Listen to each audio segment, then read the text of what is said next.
Ya Rabbana a'tarafna bi'annana aqtarafna. Assalamualaikum warahmatullahi wabarakatuh. Wanita yang doanya tembus ke langit dan dikabulkan oleh Allah. Banyak orang-orang pilihan Allah yang ternyata doanya dikabulkan oleh Allah.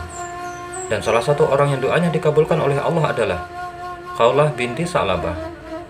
Nama lengkap wanita ini adalah Khawlah binti Sa'labah bin Asram bin Farah bin Sa'labah Ghanam bin Auf. Ia merupakan istri dari Aus bin Samit bin Qais, dan dari pernikahan mereka lahir seorang putra yang diberi nama Robi.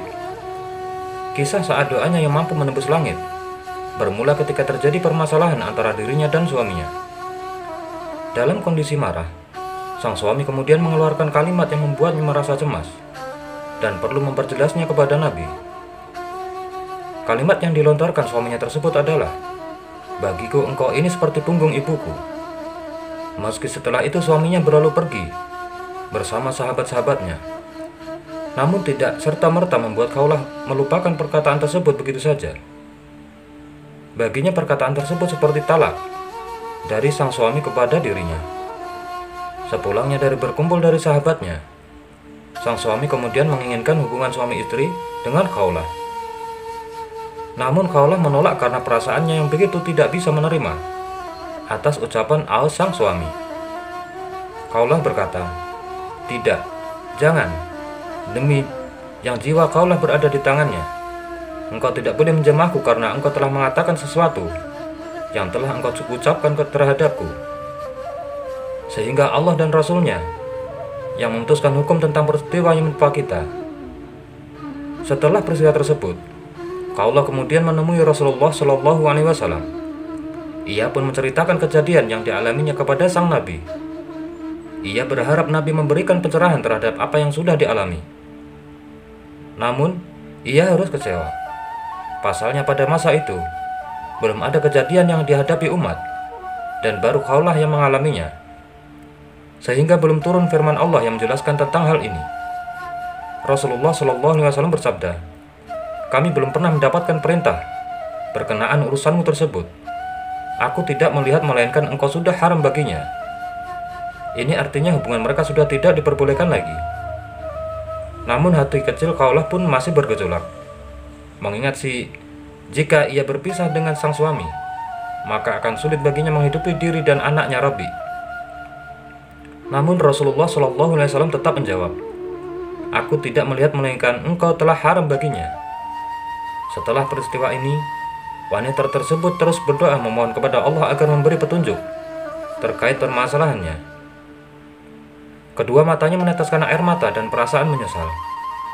Tiada henti-hentinya ia berdoa ini, berdoa yang kemudian dikabulkan oleh Allah.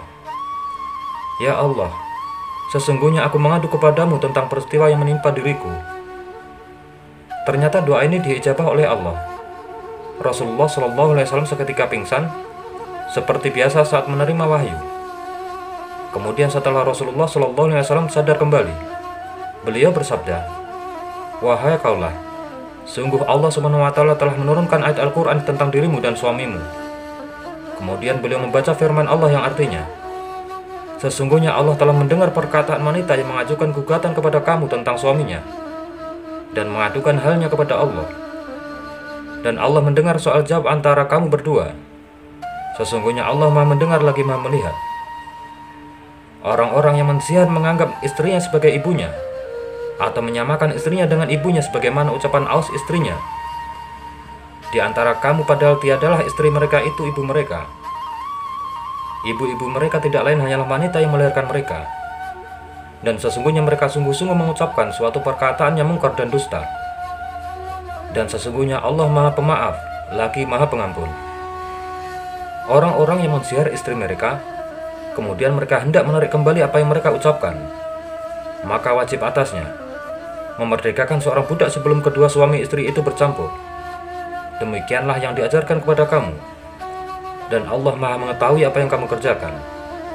Barang siapa yang tidak mendapatkan budak, maka wajib atasnya berpuasa 2 bulan berturut-turut sebelum keduanya bercampur. Maka siapa yang tidak puasa wajiblah atasnya memberi makan 60 orang miskin. Demikianlah supaya kamu beriman kepada Allah dan Rasul-Nya. Dan itulah hukum-hukum Allah. Dan bagi orang-orang kafir ada siksaan yang sangat pedih. Quran Surat Al-Mujadilah. Wallahu a'lam bishawab. Wassalamualaikum warahmatullahi wabarakatuh.